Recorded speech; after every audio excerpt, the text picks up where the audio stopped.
Invista com Thiago, o podcast de quem investe para quem investe.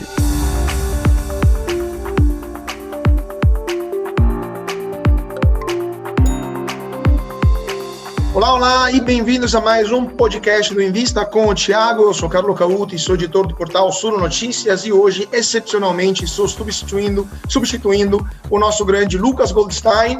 Eu roubei o dia, mas ele volta logo em seguida no próximo podcast. E hoje estamos aqui para conversar sobre o Banco BMG. Temos convidados especiais para falar dessa importante instituição bancária brasileira, que também é uma das queridinhas de nosso público aqui na Sul. E para isso estamos aqui com a Ana Karina Dias, que é a CEO do Banco BMG. Muito bem-vinda, Ana Karina. Olá, boa tarde. É uma alegria estar aqui falando sobre o BMG. Obrigado por estar conosco. E também temos o Danilo Herculano, que é o Head de RI do Banco BMG. Muito bem-vindo e obrigado por estar conosco. Boa tarde, pessoal. É um prazer estar aqui com vocês. E, obviamente, temos o nosso Thiago Reis, que vai comandar esse podcast. Não preciso nem falar bem-vindo, porque a gente se vê praticamente a cada 2 horas, ou se fala a cada 2 horas, né, Thiago? Mas muito bem-vindo, obrigado por estar conosco. Obrigado, Carlo. É sempre um prazer estar gravando um podcast, sempre um prazer também quando a gente traz membros da gestão das empresas listadas na Bolsa. Acho que isso é muito bacana, aproxima o investidor pessoa física da realidade das empresas listadas. Queria aqui agradecer mais uma vez a equipe do time aí do BMG. E eu queria já começar com a pergunta, né? Muitas pessoas conhecem o Banco BMG por ser patrocinador aí dos times de futebol, mas muitas vezes não sabe dos produtos, da história que tem por trás desse banco. Então eu vou fazer o convite aqui para a Ana começar falando um pouco dessa história do BMG. Por favor, Ana. Vamos lá, eu vou falar os últimos 20 anos, porque senão eu ia ficar aqui o tempo todo, né? Falando de 90 anos era demais. Então é um banco de 90 anos de história, fez 90 anos esse ano. Se a gente for pensar nos últimos 20 anos, falar bem rápido para a gente focar nesse ano, que é o ano de 2020, foi um ano muito importante para o BMG. Então é um banco bastante empreendedor, foi o precursor aí do consignado, do empréstimo consignado há uns 15 anos, e dali evoluiu do empréstimo consignado para também precursor do cartão consignado, e aí foi evoluindo, crescendo, entrou para as lojas, a gente abriu todas as lojas Help, todo esse modelo de franqueado para crédito na conta e também os demais produtos, e aí caminhando nesse perfil Asset Light, né, um modelo de interface com o cliente bem leve, né, não focado em agências, mas sim em lojas e correspondentes bancários, passou para, há 2 anos, 2018, construir as pilares do banco digital, e agora, em 2020, solidificando esse banco digital. E aí, o que muda, né? Você falou dos produtos, um bom ponto, né? A gente exatamente sai de um banco de nicho de produtos para um banco completo de varejo. Essa é a grande mudança, por isso que eu falo solidificar o banco digital. Então, era um banco que, como eu falei, precursor do empréstimo consignado, que focado em 4 produtos core, que eram empréstimo consignado, cartão consignado, crédito na conta e seguro prestamista, para um banco completo, digital, também aumentando o público endereçável, saindo só do público consignável, também para o público mar aberto nesse banco digital. E faz parte também da inovação, né? Você brincou aqui, conhece pelo futebol, até com o futebol também foi uma inovação. Ao invés de ser um patrocinador do futebol desta forma pura de patrocínio, a gente tem bancos digitais com os times. Então, você tem o BMG Vasco, o BMG Galo, o BMG Corinthians. Então, também numa visão mais de parceria com os times de futebol nesse sentido, não só ter a sua marca ali na camiseta durante o jogo. Isso faz uma diferença tremenda, né, quando você vai de um banco completo, porque aí você consegue ter um mix de canais muito fortes, onde você tem o canal físico abrindo conta digital e o canal digital desenvolvendo produtos consignáveis. Com isso, você traz um cliente em que talvez o contato com o banco era via um produto para passar a ter um contato mais completo. E isso também tem um impacto bastante em cross-sell. E conta um pouco também da história a história dos acionistas e também dos principais membros da administração. O BMG ele foi fundado pelo pai do Dr. Flávio há 90 anos, depois foi o Dr. Flávio que puxou esse banco, né, por muitos anos. Ele tem 5 filhos, 5 acionistas com ele ali. Hoje, essa segunda geração que faz a gestão via conselho, então você tem, no nosso conselho são 4 acionistas controladores, 1 representante dos acionistas, um executivo representante, e 3 conselheiros independentes. Também pensando em diversidade, mas diversidade com foco em competência, são 4 mulheres, 4 homens dentro desse conselho, né? E os 3 independentes com um olhar forte ali de complementar habilidades. Então, você tem a Olga Copo, que tem um background de ter sido sócia da Price, com bastante background em governança. Você tem a Manuela Artigas, com background McKinsey e, nos últimos 5 anos, atuando em vários conselhos, Solar, Pague Menos, entre outros. E você tem o Dorival Dourado, que traz uma perspectiva forte aí do mundo digital, finanças, mundo digital, ex-CEO Serasa, e com um background também aqui complementar, né? Então, a ideia é você ter um conselho bem forte, bem complementar. Falando da gestão, eu tenho um background McKinsey, fiz minha carreira inteira, os últimos 19 anos na McKinsey, na prática de finanças, então, aconselhando bancos, né? Entrei no BMG em abril do ano passado como presidente do conselho, após um projeto de 1 ano de reforço da governança e modelo de gestão. Ao final do ano, pós-IPO, ao final do ano, fui convidada pelo conselho a assumir o papel de CEO, o qual eu assumi no início desse ano. Junto comigo, eu tenho um diretor de transformação organizacional, que ajuda, que está com marketing, RH, governança e todos os alavancas de transformação. Tem um diretor de produtos inteligentes, estratégia, produtos, inteligência e analytics ali, Flávio Neto. Ele é o único membro da família dentro da gestão. Flávio já está no banco que uns 8 anos. 15 anos. Não, mas ele foi e voltou, né? Então, assim, com bastante experiência. Temos a Amanda Ituaçu, diretora comercial no banco há 19 anos, muito próxima dos canais, né, um relacionamento forte com os canais. O Mazon, que cuida de operações e tecnologia de produtos core. Temos o Freire, recém-promovido, diretamente para foco em tecnologia do Banco Digital. Deu um branco aqui, deixa eu ver, o que mais? Acho que eu falei de todos os meus diretos. Desculpa, e o Marcão, excelente. O Marco Antunes, que é o diretor, é o vice-presidente, finanças, risco jurídico e relações com investidores. É o chefe do Danilo aqui do meu lado. Ana, eu acho que essa pergunta pode até ser para o Herculano também. Quando o investidor, pessoa física, vai investir em um banco, hoje ele está olhando muito os dividendos, né? Os dividendos das grandes instituições e até das instituições menores é bastante atrativo. Obviamente que esse ano vai ser desafiador para todos os bancos pela questão de inadimplência e também pela determinação do Conselho Monetário, mas dividendo é uma agenda que é comum do investidor de bancos no Brasil. Fala um pouco da política de dividendos e o que o investidor pode esperar de dividendos do seu banco. Obrigado, Thiago, pela pergunta. De fato, esse é um dos temas mais requisitados aqui pelo time de pessoa física, pelos acionistas de pessoa física. Esse ano, infelizmente, o Banco Central capiou em 25%, então será os 25%. O banco ele vinha com a prática de pagar o máximo possível em JCP, o que deu nos exercícios de 2018 e 2019 por volta de 40% mais ou menos. Esse seria o nosso target para esse ano, mas com a medida macroprudencial implementada no início do ano, o Banco Central situou nesse patamar. Mantendo o JCP, né, a gente sabe que tem algumas pautas na Câmara para suspender essa forma de pagamento, ou pelo menos o benefício tributário, então perde o incentivo, a gente pensa no payout também no nosso estatuto mínimo é de 25%. Né? Seguindo essa naturalidade, podemos enxergar, principalmente o próximo ano, aí, algo um pouco mais do que isso, né? Mas sem muitas perspectivas aqui. Legal. E o que você acha que são os principais riscos de investir no Banco BMG? Bom, acho que a Ana, eu vou começar aqui pegando o gancho da Ana, né? O banco ele vem mitigando muito esses riscos nessa transformação, né?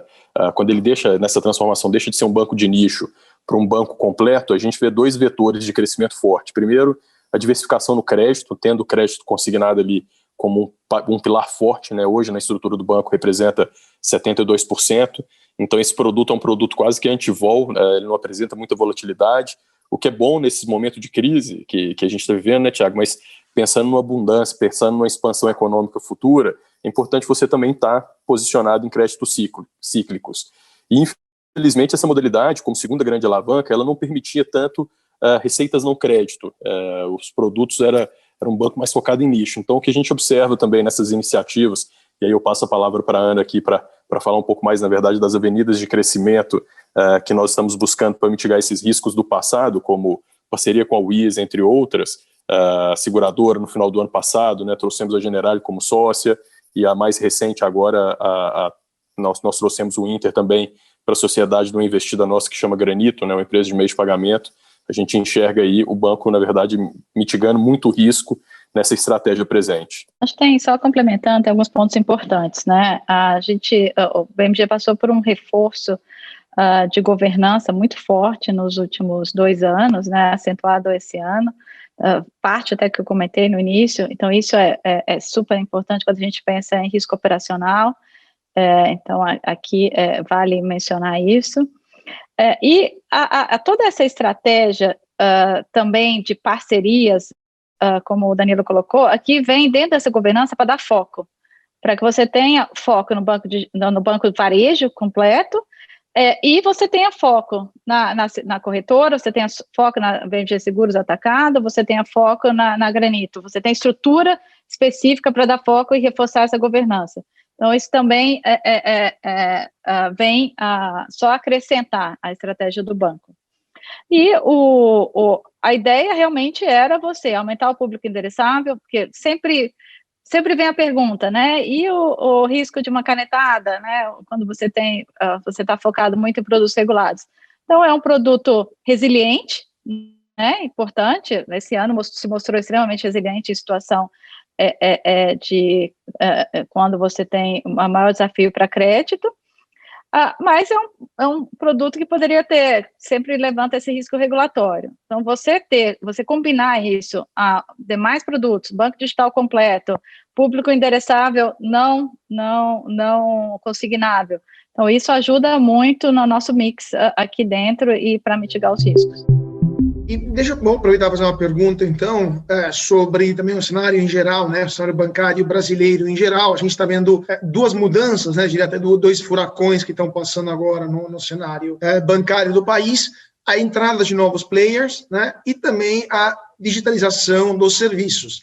Então, quais são as transformações que o BMG está enfrentando nesse momento? O que está mudando para o cliente e o que está mudando nas operações do BMG? Eu agradeço essa pergunta, porque eu vejo essa transformação o que está mudando no cenário financeiro como uma super oportunidade para o banco, né? E foi exatamente essa âncora de toda o pilar da nossa transformação. O que acontece? Quando você aumenta muito a oferta, né, de bancos digitais, você sai de uma situação de você ter... Alguém está numa cidade pequena, tem 1 ou 2 agências, você tem só isso de opção. Mas, pelas tantas, você passa a ter um conjunto infinito de opções. Então, isso abre opção para as fintechs, espaço, mas abre também para os bancos médios que se reinventam rápido.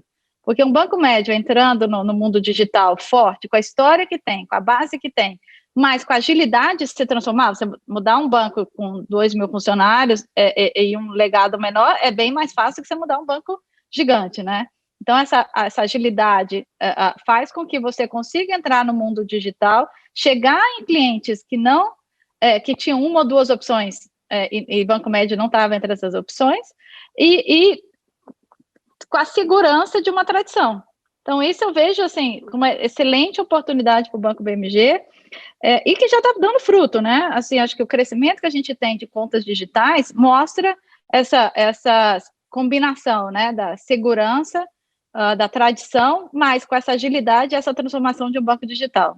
E o ano de 2020 foi particularmente transformacional, não para o BMG, para o mundo. Na hora que você começou com o distanciamento social, toda a tecnologia já existia, faltava o hábito, faltavam as barreiras psicológicas para você fazer isso. Então, o mundo aprendeu, o cliente aprendeu a ser muito mais digital, o cliente teve que aprender, não podia sair de casa, tinha que aprender outra forma de fazer. Então, isso não tem mais volta. Tudo que você falava que ia acontecer em 2025, 2030, aconteceu em 2020. Quem estava posicionado já sai na frente. E era o caso do BMG. Por vários motivos, a gente já estava trabalhando muito nessa automação. Também por causa de risco de qualidade. Então, a gente já estava trazendo toda a automação para a ponta, né? Para os correspondentes e para os franqueados. Então, essa combinação toda, eu vejo vencedor e vejo uma grande oportunidade para o BMG. Nessa questão de 2025, 2030, a gente estava falando, quais são os objetivos que o BMG está apontando para os próximos 10 anos, mas também para o longo prazo? Tipo, onde o BMG quer ser quando crescer, vamos dizer assim? Ele está bem crescidinho, né? Mas ele quer ser muito mais moderno do que já é. Olha, o foco forte foi isso que eu te falei, dessa transformação forte de um banco de varejo completo digital, onde você soma os produtos consignáveis, os demais produtos digitais, e continuar nessa transformação, para que um cliente aqui dentro possa ser servido em todas as suas necessidades, né? Não precisa ser o one-stop shop. Agora, no modelo totalmente... quando eu falo digital, não é autosserviço. Esse é um ponto importante, a gente fala muito do Phygital, porque você tem o digital autosserviço, mas a população brasileira também precisa desse apoio humano. Então, a gente tem muito como essa estratégia de melhor da automação com o melhor do apoio humano. E para o cliente com perfil de autosserviço, tem que ser a melhor usabilidade possível. Para o cliente que precisa de ajuda, você tem que ter um modelo asset light de ajuda. Então, essa é a estratégia, esse é o caminho do BMG para frente. Eu acho que o banco de vocês teve um resultado que fugiu um pouco da média em termos positivos, né? Os bancos brasileiros eles tiveram resultados não tão bons nos primeiros meses do ano, né? Principalmente no segundo trimestre, terceiro trimestre já melhorou um pouco. E vocês tiveram resultados interessantes, positivos, né? Um resultado acima da média. Ao que você atribui isso? Por exemplo, vocês acho que deve ser um dos poucos bancos que deve ter um lucro líquido crescente ano contra ano. É verdade também que vocês têm uma base de capital muito maior do que a base de capital média do ano passado. Mas ao que vocês atribuem esses resultados positivos em um momento que a maior parte das instituições financeiras estavam tendo resultados não tão bons? Vou atribuir a 3 pilares, tá? Um foi o foco em eficiência. A gente começou um trabalho forte de orçamento base zero para ter o custo na mão ali de uma forma extremamente granular.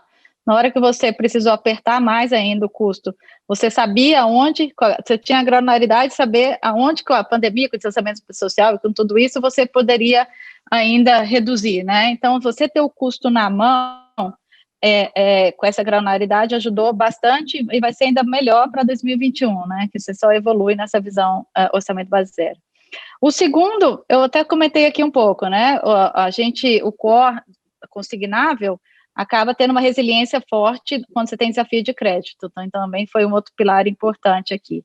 E o terceiro foi, a gente já tinha plantado todas as bases do digital. Então, na hora que precisou você fazer formalização remota, você chegar à distância do cliente, que isso foi em março, a gente conseguiu rapidamente implementar o que precisava, o que faltava, para a produção caiu, mas ela subiu rapidamente num modelo muito mais remoto. Vou te dar um exemplo concreto. Tem um produto que nas lojas Help, em março, esse produto crédito na conta, você tinha 100% formalização presencial. Hoje, 3 meses depois, eu já tinha 50% de formalização remota. Se eu não tivesse já a tecnologia pronta, que já tinha sido desenvolvida para isso, por outros motivos, né, por mais qualidade, a gente não teria conseguido rapidamente mudar a forma, né, treinar a equipe e mudar a forma de atuar. Isso abriu um mundo de outras possibilidades que eu posso falar depois. Mas, então, eu posso atribuir principalmente 3 pilares: eficiência, resiliência dos principais produtos e rápida automação, e aí com isso a gente conseguiu chegar no cliente de outras formas. Herculano, você que dialoga com pessoa física diariamente, quais são as principais dúvidas que você recebe aí do investidor individual? E conta também um pouco como tem sido essa relação aí. Tem sido super positiva. No início do ano, junto com a Ana, com o Marco, com o Flávio, que era do DRI, a gente montou um plano de targeting de investidores e a gente sempre viu com bons olhos, né? Recapitulando, nosso IPO, ele foi um início onde que tinha uma classe reservada de ações para pessoa física. Eu sou bem próximo do híbrido, da B3, nesse lado, e eu venho estudando esse mercado de pessoa física, eu sou apaixonado e acho que aqui tem uma forte expansão. Então, a gente vem desafiando o time de RI, primeiro, a ter uma comunicação mais coloquial com eles, uma comunicação mais assertiva e de forma tempestiva, né? Trazer equidade de fato para cá, para as informações. Acho que a campeã de pergunta é sempre JCP, quanto que paga, esse é um dos temas, e também vem muita coisa em volta dessa transformação, né? Em cima do que a Ana comentou bastante esse ano, a gente conseguiu acelerar muito. Então, como é uma tese que está se transformando muito forte, e os números do banco digital estão ficando cada vez mais fortes, também as perguntas vêm desse lado, né? O banco vai deixar de ser um banco de consignado? A gente fala, já deixou, tudo isso que a gente está falando aqui. A inadimplência, né, os principais researches que saíram, vi inclusive o seu, falando do pico de inadimplência agora dos grandes bancos, né, será mais voltado no primeiro semestre. E aí a gente vê alguns bancos como o BMG e outros colegas que não tiveram muito esse fluxo de refinanciamento que a Ana comentou. Então, o nosso pico de inadimplência também foi agora. Então, como passar essa mensagem, dado que os grandes bancos, né, o grande movimento da economia vai ser no primeiro semestre do ano que vem, dadas as renegociações, e o nosso está acontecendo agora. Então, também tentar passar essa mensagem de uma forma mais coloquial e mais direta. E por último, assim, mas também que vem bastante, você colocou até na sua pergunta, as pessoas falam assim, olha, o resultado está crescendo, mas e o ROI? E aí compara, às vezes, o ROI, o IPO aconteceu em setembro, outubro, e a base de capital foi só simulada ali em novembro, e aí o banco adicionou um pouco mais de 1 bilhão na sua base. Então, a gente precisa justificar também um pouco desse lado. E o nosso desafio como RI é criar cada vez junto com vocês que fazem esse trabalho fantástico, mas criar também um canal direto. A gente é super porta aberta aqui e trata o investidor de pessoa física com a mesma seriedade que a gente trata o institucional. A Basileia do banco tá bastante elevada, né? Da casa de 19, 100% capital de qualidade. Na verdade, a gente tem um pouco mais de 100 milhões em Tier 2 Capital, e uma dívida perpétua que nós emitimos aqui no mercado local. Fora isso, é 100% capital de qualidade, 19,8, 19,9, se eu não me engano. Acho que deve ser uma das maiores basileias, pelo menos dos bancos que eu me lembro aqui. Obviamente, né, vocês fizeram um IPO que fez a Basileia saltar ali mais ou menos nos 13, 14 para 22 logo em seguida. Qual que é o target de Basileia? Primeiro, acho que é até importante a gente falar para o pessoal aqui que está nos acompanhando o que é Basileia, assim, rapidamente. E quanto tempo vocês acham que vai demorar para botar esse dinheiro para trabalhar e reduzir a Basileia e chegar no alvo que vocês gostariam? E qual é esse alvo, né? Então, o cartão consignado, ele é um cartão focado para ou funcionários públicos ou pensionistas. Então, esse é um foco importante. E você é um cartão de crédito com uma taxa de rotativo de 2,7%. Então, é uma taxa extremamente menor do que todo mundo conhece as taxas, né? Do que do meu e do seu cartão, que não é consignado, então é extremamente menor. E o pagamento mínimo do cartão consignado, da sua compra, o pagamento mínimo, ele é descontado de 5% do seu total ali dos seus benefícios, né? Então, você tem 30% para o empréstimo consignado e 5% para o cartão consignado para esse pagamento mínimo. Agora o governo abriu, né, 35% para o empréstimo consignado, temporariamente, né, para aumentar o crédito aqui. Então, e é um cartão que ele é um cartão internacional, é um cartão sem tarifa, é um cartão que te permite uma popularização do serviço financeiro absurda dentro da nossa missão, porque um cliente que não tinha acesso a um banco, e com isso não tinha acesso a compras digitais, pode ter um cartão consignado e com isso passa a ter a ser uma pessoa que pode ter as melhores compras, com os melhores descontos, passa a ser digitalizado no perfil compras, né? O que é diferente de um empréstimo, né? Um empréstimo, você pega o empréstimo consignado e usa isso. O cartão é um meio de pagamento. Um meio de pagamento consignável pelo pagamento mínimo. Então, a gente vê isso, o cartão como uma excelente popularização, né, do serviço financeiro. Quando a gente olha aonde é gasto, né, na parte de compras, Então, é bastante vou fazer propagandas para os meus colegas aqui, né? Mas você vai em iFood, em Uber, 99. Então, assim, eles não teriam como ter acesso sem ter um tipo de cartão desse tipo. Você teria que pagar tudo, você tem que pagar à vista, né? Ana, vocês têm a carteira de crédito de vocês bastante concentrada nessa modalidade chamada cartão consignado. E é algo que é uma novidade para muita gente não conhece. Queria que você explicasse o que é, tratar um pouco mais dessa modalidade e qual é o risco regulatório que você tratou anteriormente. Tá. O Basileia é um índice de alavancagem, né, que mede o capital na Bolsa. Daria um capítulo inteiro aqui só para contar do Comitê de Basileia e como que ele vem evoluindo aqui. Aceito o convite para um próximo. Mas o interessante da sua pergunta é que o banco ele fez o IPO e o uso dos procedimentos era para crescer sua base de crédito. Mas como a Ana comentou, no primeiro momento ali, a gente focou muito em controle, dado um evento que aconteceu logo após o IPO, que foi uma surpresa negativa vindo do mundo de provisões cíveis. O banco atuou muito forte na causa raiz, então segura a originação no primeiro momento, e ao longo de 2020, junto com essa transformação que a gente está falando bastante aqui, o banco ele começou a crescer. E aí foi interessante que no segundo trimestre, a gente falou assim, estamos preparados para crescer. Foi todo o trabalho de eficiência que a Ana Karina comentou, e a gente voltou, então, todo, né, processos, controle, banco digitalizado, as frentes investidas da digitalização e do banco digital, e o terceiro trimestre a gente mostra, então, estamos crescendo. Esse produto que ela comentou que é vendido exclusivamente na loja Help, que era presencial, por exemplo, ele cresceu 44% de um trimestre para o outro. A gente voltou no terceiro trimestre aos níveis de originação pré-pandemia. E o melhor de tudo isso, com mais de 80% dessa originação digitalizada. Então, não só já mais segura, com a melhor formalização, a melhor qualidade do processo, mas também já muito mais fluida, né, e muito mais eficiente nesse sentido. O banco digital foi o outro grande destaque. A gente bateu recorde atrás de recorde na abertura de conta e na utilização do banco. Então, de fato, acho que, dado esse delay do IPO e dessa retomada de crescimento, a gente enxerga esse nível de Basileia sendo consumido aí ao longo dos próximos trimestres, com o crescimento que está sendo apresentado, né? A nossa carteira de varejo, ela cresceu mais ou menos 25% ano contra ano, e é um ritmo que a gente entende ser bem maduro. Não, eu só queria fazer uma perguntinha sobre o ESG, né? Porque a Ana Karina falou da 50-50 no conselho, então a parte de governança, pelo menos a gente sabe que eles atuam nesse aspecto, né? Mas eu queria também saber as outras duas letras, né? Quais são tomadas pelo banco, né, na área social e ambiental também, ou também de governança, se além do conselho tem outra iniciativa que o banco está tomando. Vamos lá, então vamos falar primeiro de governança. A governança foi bem forte, não foi só conselho não, viu? Foi uma mudança forte, conselho, comitê de conselho, fóruns executivos, alçada, processos, revisão de processo, risco operacional. Então foi uma evolução, assim, foi um projeto grande, né? 2018 eu como sócia da McKinsey estava liderando esse projeto e sendo implementado ao longo de 2019 e 2020. Então foi, assim, uma transformação.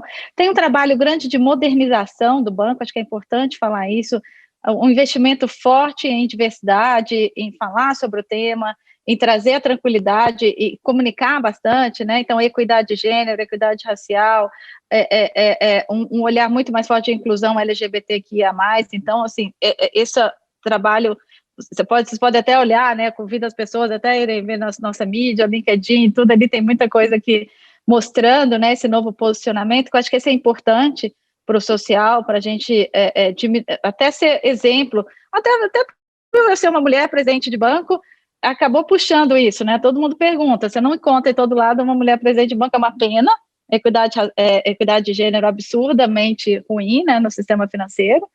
Então, a gente puxa essa bandeira forte, porque a gente fala e faz, né? Não só fala. Então, esse aqui é um ponto importante.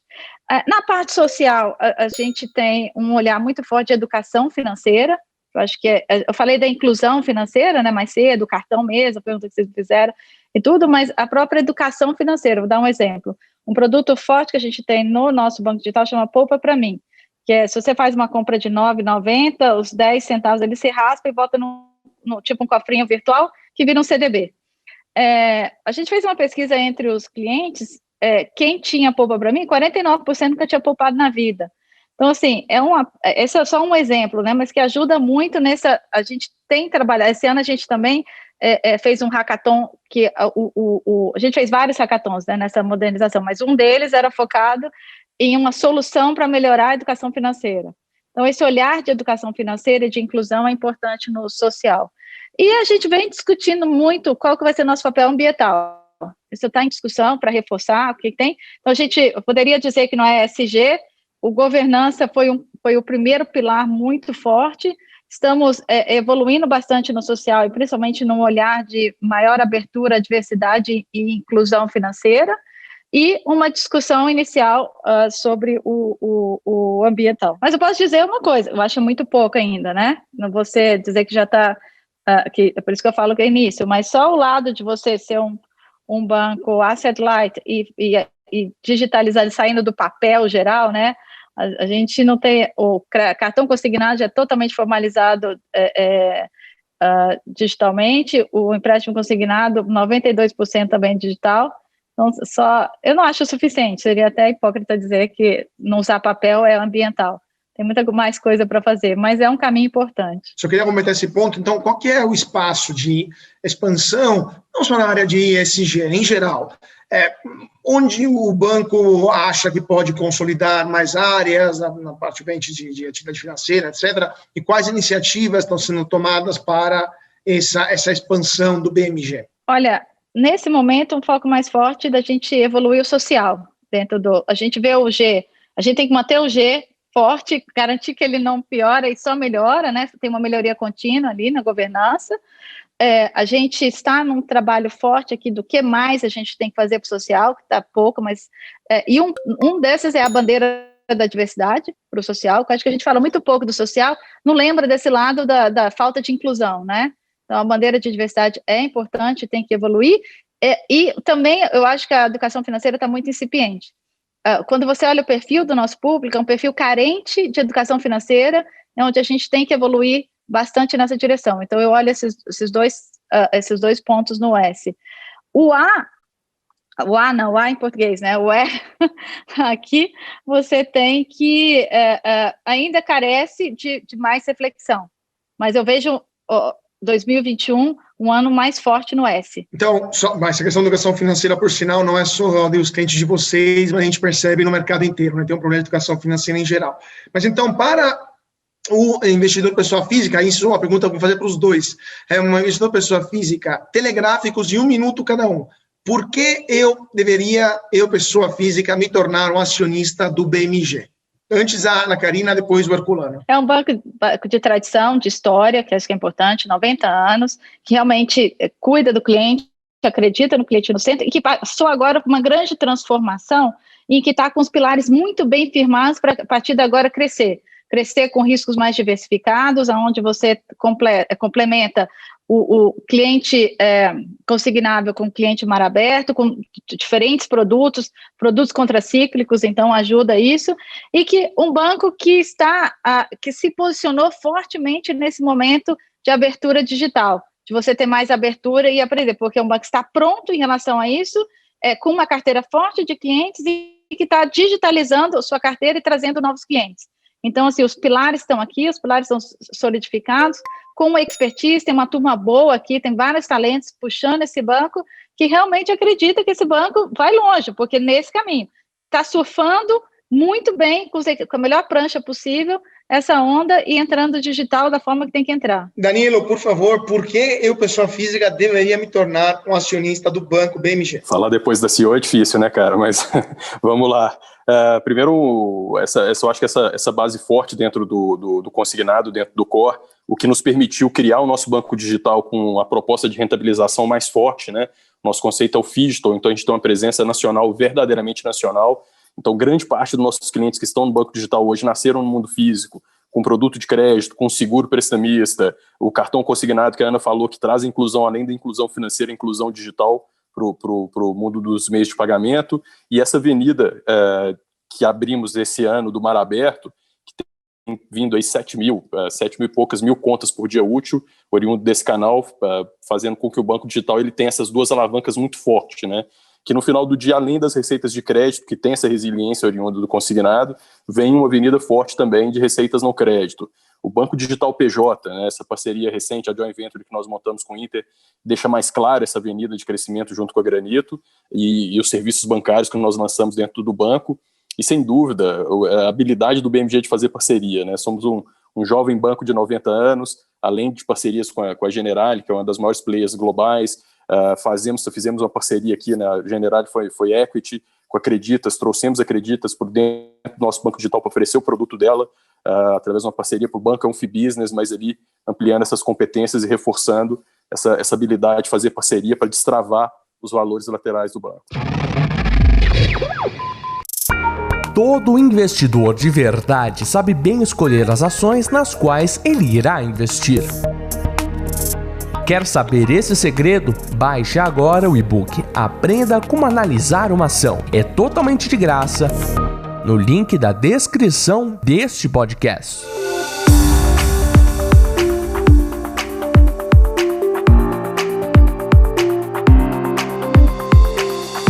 Então, eu queria agradecer muito pela participação, nossos convidados especiais de hoje, Ana Carolina Dias, CEO do Banco BMG, muito obrigado por ter participado desse podcast. Muito obrigada pelo convite. E muito obrigado também ao Danilo Herculano, que é Head de RI do Banco BMG. Muito obrigado por ter participado hoje. Obrigado, Carlos. Obrigado, Thiago, pelo convite. É um prazer estar aqui com vocês hoje. Obrigado e muito obrigado também ao Thiago, né, que está comandando esse podcast e na próxima semana com a volta do nosso caro Lucas Goldstein. Obrigado, Thiago. Obrigado, pessoal. Obrigado, equipe aqui do BMG. É sempre um prazer enorme ter vocês aqui conosco, nossos espectadores, também o time de gestão das empresas que querem aqui se aproximar do investidor pessoa física. Eu acho que isso aí traz uma visibilidade que até pouco tempo atrás praticamente não existia. Então, parabéns aí para o BMG, que está sempre ativamente se aproximando do investidor pessoa física. Quantos investidores já são aí, Herculano? Já são mais de 150 mil, pessoa física e mais de 150 mil, com certeza. É isso aí, dois Maracanãs lotados aí, isso aí. E pensar que quando a gente começou a Suno aqui há 4 anos atrás, tinha 500 mil investidores na Bolsa. Então, imagina, vamos dizer assim, hoje o mercado cresceu tanto que até um banco, vamos dizer assim, de menor capitalização já tem uma representatividade bastante expressiva.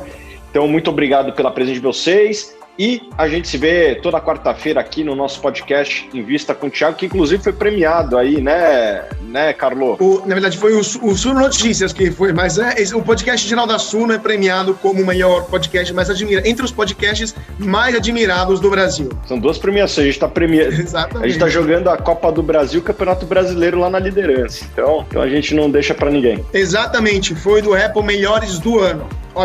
Ao podcast Invista com o Thiago. E também tem o podcast Suno Notícias seu lá, sempre também premiado, certo? Exatamente. Esse no portal dos jornalistas, né, o podcast mais admirados do Brasil. Então, muito obrigado a todos e a gente se vê quarta que vem.